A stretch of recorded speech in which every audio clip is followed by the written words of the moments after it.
बजेटमध्ये नेहमी एक शब्द येतो, फिस्कल डेफिसिट. मराठीत बोलायचं झालं तर राजकोषीय तोटा. हा आहे काय नेमका? बघा, दर महिन्याला सॅलरी मिळाल्यानंतरही काही वेळा तुमचा खर्च भागवत नाही. मग तुम्ही काय करता? लोन घेता. एक प्रकारे आपण क्रेडिट कार्डवरती खर्च करतो, ज्याचे पैसे आपण नंतर देतो. ते पण एका प्रकारे लोन असतं.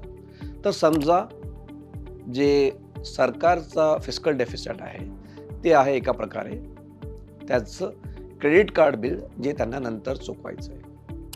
फरक तुमच्या लोन आणि सरकारच्या लोनमध्ये एवढा असतो की आपण युजली शॉर्ट टर्म लोन घेतो, जेव्हा की सरकार जे लोन घेतं ते लॉंग टर्म लोन घेत असते.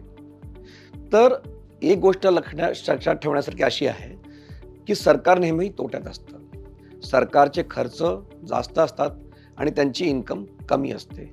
त्यामुळे दरवेळा त्यांना लोन घ्यावंच लागतं आणि याची जी तफावत आहे, त्याचा जो अंतर आहे, तोच झाला फिस्कल डेफिसिट. आता तुम्ही म्हणाल याच्याशी मला काय फरक पडतो? सरकार तोट्यात आहे, माझं काय जातंय त्याच्यात? अहो, जातंय ना.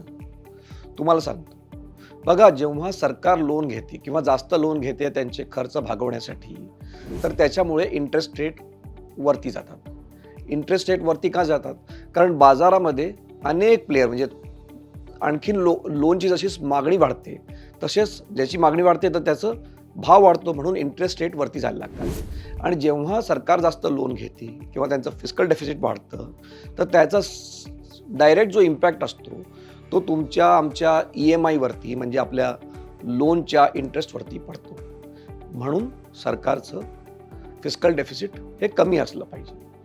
दुसरी गोष्ट, जेव्हा सरकारचं फिस्कल डेफिसिट वाढतं किंवा तोटा वाढतो, तेव्हा महागाई वाढते. परत जेव्हा महागाई वाढते, तुमचे दर महिन्याचे खर्च वाढत जातात. म्हणून फिस्कल डेफिसिट सरकारचं जेवढं कमी असेल, तेवढं सर्वांसाठी चांगली बाब आहे.